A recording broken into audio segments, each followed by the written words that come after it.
1-2, what up? This your boy Djtwofifty in the building with Guilty Simpson, what's up? AKA Mr.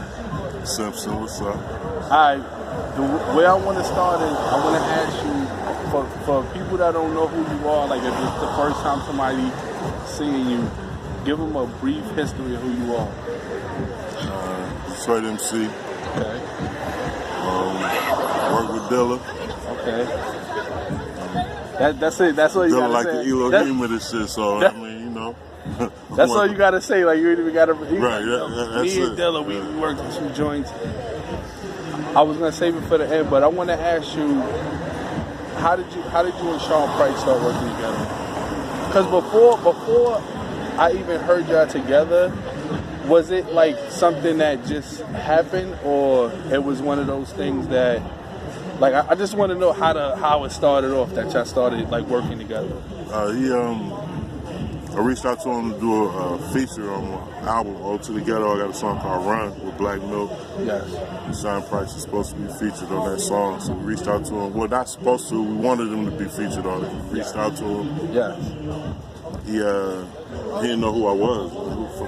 Who the fuck is Guilty Simpson? Yeah. So he was on tour at the time. I don't know who he was on tour with. Okay. But it was a DJ there. DJ kind of ran him through some of the joints. He called back like, shit, fuck the album, let's do a group. That's it? Like you just, it don't happen, right? That just don't happen. I hit Sean Price up with a budget. Okay. From Stone's Throw. Okay. Prepared to pay him to be on the Run. A song, yeah. He ended up being on the song, but he didn't even take money to be on the song. Instead, he proposed we do a group. And we added Black Milk to the group to make it random match. So we had in-house production. All right. So you telling me, so your resume is just, you said you Dilla, so you just automatically a legend, like, just automatically, like we can't even finish the interview because it's like legendary status is already there. I mean, people I work with are like martyrs, you know what I'm saying? They're untouchable, you know what I'm saying? So, I mean, I would like to think my talent got me there, you know what I'm saying? I mean, I do know my talent got me there, but at the same time, you know what I'm saying? It was blessing? A blessing from blessed people, you know what I'm saying? With Dilla, you know, and Sean P, you know what I'm saying? So when you put that in perspective, you know what I'm saying? Just, you know, I was fortunate to be prepared for a moment that presented itself, you know what I'm saying? Now, what I want to tell you is, as far as your style and your vocals, it's a distinct style. So, like, from when I first heard it, like, I wanted you to do Ode to the Ghetto. And it's just, it was something about, like, if that's the first track that somebody heard, like, how did that song come about? And was that your introduction, or you had a lot of stuff before that, or that was the first single? I mean, I had stuff before that. Ode to the Ghetto was the title track to my album, but it might have been one of the last songs I recorded for the album. I was trying to search for a title track, or not even a title track, a title for the album. Yeah. And when I was able to do Ode to the Ghetto, it was more like a reflection of when I was younger, you know, kind of idolizing the wrong people. That the concept of Ode to the Ghetto came about, and when I was able to lay that song, it kind of hit home so much to, you know, who I was and what I was trying to do, that it just became the title track. You know what I'm saying? So even if somebody wasn't from your area, they would still grasp it as, like, as the ghetto, the struggle, poverty. I mean, that's universal. I'm gonna tell you, as a fan, your vocals and your style is one of those, you know, when you listen to a rapper, you just want to hear what they gotta say. So it's like, all right, record the production, the vocals, your voice, because you know distinctive vocals are one of the most important things. If your voice, remember Guru said mostly the voice. If your voice sucks, it's like the lyrics, the beat sometimes, but you don't want to be, you know what I'm saying? Right. So I think that's very important in the flow. So you think that's part of the reason that he wanted to do a whole project? I mean, because you know Sean Price don't work with everybody. He wasn't nobody. R.I.P. Rest in peace to Sean Price, legend in the game. Well, I mean, I don't want to always. I mean, of course, I'm equated to the talent, but at the same time, I think it was the approach that we approached him to. Also, you know, like You know, when somebody comes and say, hey, you know, I didn't have like an unlimited budget. I was hoping he would respond, you know, with something within reason and nothing crazy. But at the same time, when somebody approaches you and says, hey, you know, I want you to do something for me. What are the terms? What do you need to do that shit? You kind of have a form of respect for them without knowing them, so to speak. You know what I'm saying? You know. You mean as far as the business? You wanting to do the song? Yeah, with a buzz. Hey, you know, hey man, we need you on Guilty Simpson album. I know you don't know him from a can of paint. Yeah. We want you on his album, and you know, how much would it take for that to happen? You know, not that, you know, do us a favor or you know, we know this guy or that guy. Nah, forget that. What does it take to make you comfortable to work on a song with me? You know what I'm saying? And like I said, we was ready to, you know, do that.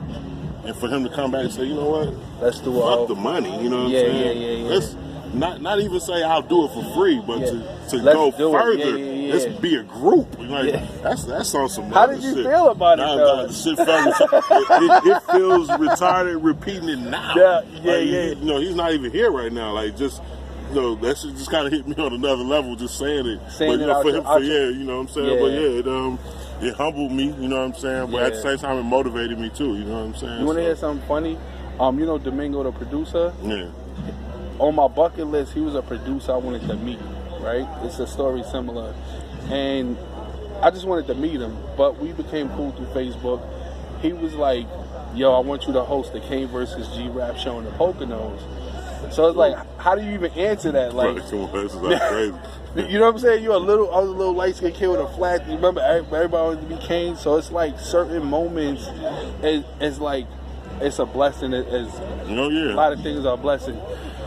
Is it any artist that I don't know if you don't really have to say no name? Yeah, you can say names if you feel like it. Is there any artist that you reached out to that you really wanted to work with that they didn't want to do it? Like it was like an issue or not really? I mean, I've experienced that. I mean, you know, you don't want to say no names? I mean, nah, because, you know, like, I mean, not that I'm scared to say names and nothing like that, but, you know, I've reached out to artists like, you know, hey, same way with P, you know, hey, man, what does it take? You know what I'm saying? And, you know, oh, yeah, man, you know, no problem, you know, your money's no good with me. And, you know, still don't do it. You got that? I got that, but I don't think it was malice intended. You know, like I understand just the schedule of rappers, and at the same time, if you're not on the rapper's heels about, no, not even radar, if you're not on his heels about, I'm not the type of person. I'm the type of person that asks you to do something. Yeah. I might remind you one time. After that, I don't want to feel like, you know, I'm pressuring you to do something. See, I'm gonna tell you, like me and you in person, you have like a. Like if you ask me to do something, I would like. It's one of them things like you don't seem like you have to ask people more than once, and it's not in a like a threatening sense, but it's like what do you know what I'm saying? It's I usually don't. That's why I have to do it. That's why after the second time we're not really gonna talk. But it's not. I want people to understand it's not personal. Like I'm the type of person I always give the person the benefit of the doubt. And I'm like, oh, maybe he was busy. Maybe he couldn't do it. You know, but at the same time, I'm not going to go extra. And hey man, what's up, man? My deadline, I really need it by next week. So you know, at the same time, I just kind of leave it like that. You know what I'm saying? So you know. I definitely respect it. I mean, people have asked me to do shit, and I couldn't do it at a certain time. I might be on tour, you know. I can't. I don't have access like I normally do. So I understand stuff happens, but I'm not the type of person to stay on your heels about. Unless I cut you a check, you know. If I paid you, I need that.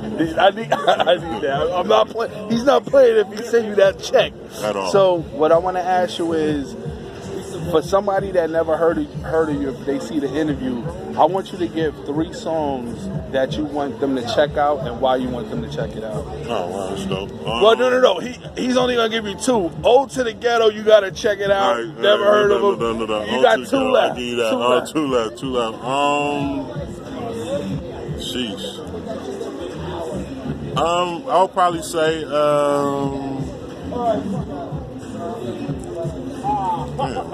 you don't got no favorite songs? No, not me. I mean, I don't listen to a lot of my songs. I kind of just I would say Detroit Son. You know what I'm saying? The reason why I say that,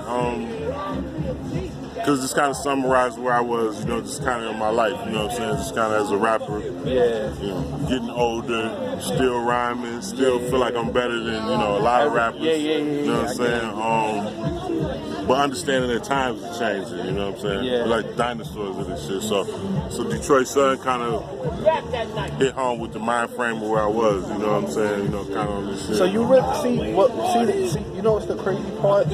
When you're a fan, when it comes to music, you don't really know people's struggles as far as the artist side.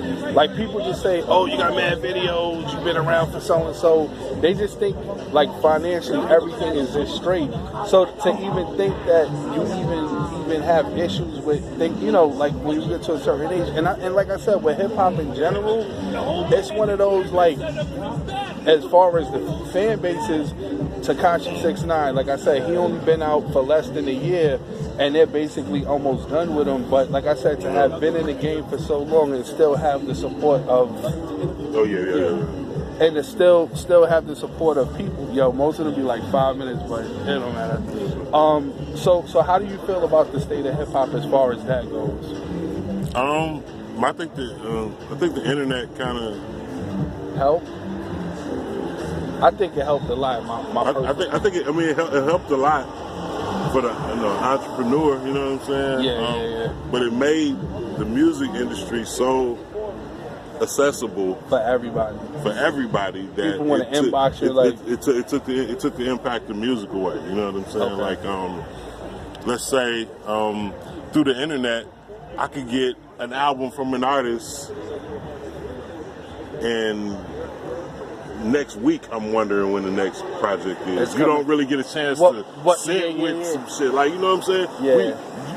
Back in the day, you took so much pride in what you had to go through to get a record. When you got it, you know, you studied it, you analyzed, you read the motherfucker, you found, you know what I'm saying? You read every detail about it. I wanted to read the details to his album, but he didn't bring me none. I didn't bring it, you know what I'm saying? No, but you know, I didn't know you was old school like that. Come on. Yo, listen, I'm so old school, I don't do Cash App. Like, I'll put the money in an envelop and some loose leaf and right. Yeah, that's mad old school. That's old school. Send me a cassette. My grandmother sent bread like that. But what I'm saying is the internet, it definitely leveled the playing field for the journeyman, but at the same time, I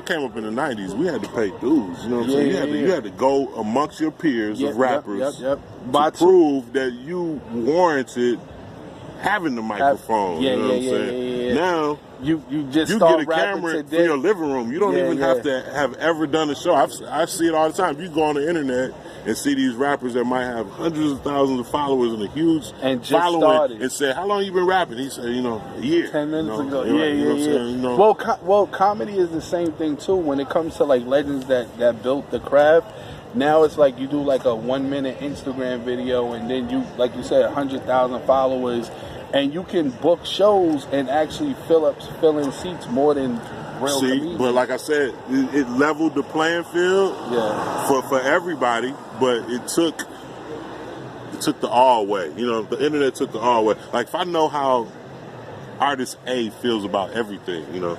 You know, he might type online, "I hate liver," you know. If I know everything about him, it takes the allure away of you know who you are. You know what I'm saying? If I just know everything, and the internet provides that. Let me ask you this: as far as 50 Cent goes, being that he, like, back when he came out and how he produced so much so fast, do you think that was one of the reasons that things changed back from that time till now? Because, like you said, the amount of time that it took to work on an album is like people hear the whole album and then they want to hear something a week later. Well, you know, 50 is a beast. You know what I'm saying? This is why, you know, like I admire, you know, the way the shit he does, and, you know, his don't give a fuck elements about it. Like, I respect that, but, you know, the way 50 came out and the impact that he had is nowhere to go but down. Like, seriously, you know, especially with this kind of iffy ass, you know, you can't even say something without offending somebody. You know what I'm saying? Everybody got a group now. You kind of boxed into a corner. You know what I'm saying? And, you know, it kind of limits where you want to go, because you almost feel like, you know, people aren't willing to laugh at themselves. I mean, nah. You know what I'm saying? Yeah. Like people take themselves way too serious now. Like now, like before, like pre-internet, you had your thoughts at home. Yeah. But imagine you if write you write a journal at home. Now you gotta write a journal at home and share it with yourself. Sending prayers. So imagine now. Yeah. You can send something, you know, just overnight. You can say something that somebody might think is thoughtful. It might get 10,000 retweets. And before you know it, you know, you have this big responsibility to be brilliant, and you ain't even brilliant.